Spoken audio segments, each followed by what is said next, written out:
Well, and unfortunately, our government planned that. Yeah. Because that was the way to get control. They had a think tank. Seriously. Oh, I know. Think tank that went out there and they said, what is it going to take to break up the family so we can control all of them individually? You got to break them up. You got to have disunity. Right. Well, we're going to put the wife over here. We're going to make it so they don't even have enough money. Their kids have to go out and work. They'll never sit down. They won't tell them how important sports is. Right. So they'll never be sitting around home. They'll be running here and there. So they won't even have time to think. So they definitely won't talk. So make them rely on the government. Relying on the government and the fact that they think they're not good parents, that they're not running everywhere, giving their kids this party and this thing and that thing. And so it's all about trying to meet what other people in society are doing instead of what's right. We talked about that. You're right. It is. My daughter had, my granddaughter was about 2 or 3.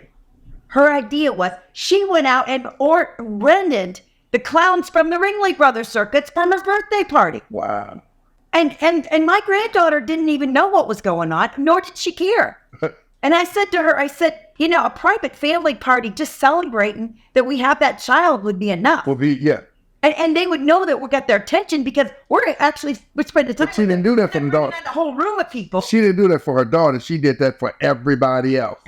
Absolutely. And that's what it is. It's like, I said, so what are you going to do next? If you're going to do a petting zoo one year and you're going to do a circus another, and she's not even 5. Wow. So tell me what you're going to do when she gets to be 10 and 13. Yeah. You're going to buy her the moon? Yeah. Because I don't think you can afford it. Yeah. So the bottom line is you're making this list where you're climbing this ladder to prove what?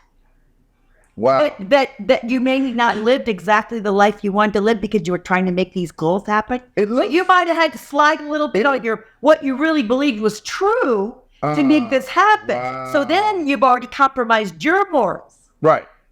You might even have cheated a little bit on this or that because you had to have that money because my granddaughter's birthday's in February. You know when she usually celebrated it?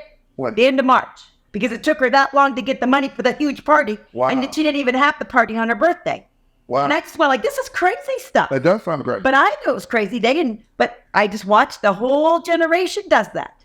Wow. They all have to be in ballet lessons and they have to be in modern dance and they have to have all the costumes and they have to have this and they have to have that. And by the time and they have to have a social life and they have to have the newest phone that comes out, all these games, regardless of whether they're good for them. That sounds like a commercialized society. Because Mr. Jones has it. Yep. So I don't want to be told that I'm a bad parent. You know what? I didn't care how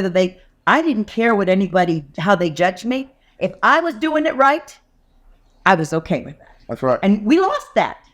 We should have the set of values so deep in us that when somebody says, well, I did this for my child, why didn't you? I'd go like, I probably thought it wasn't good for him.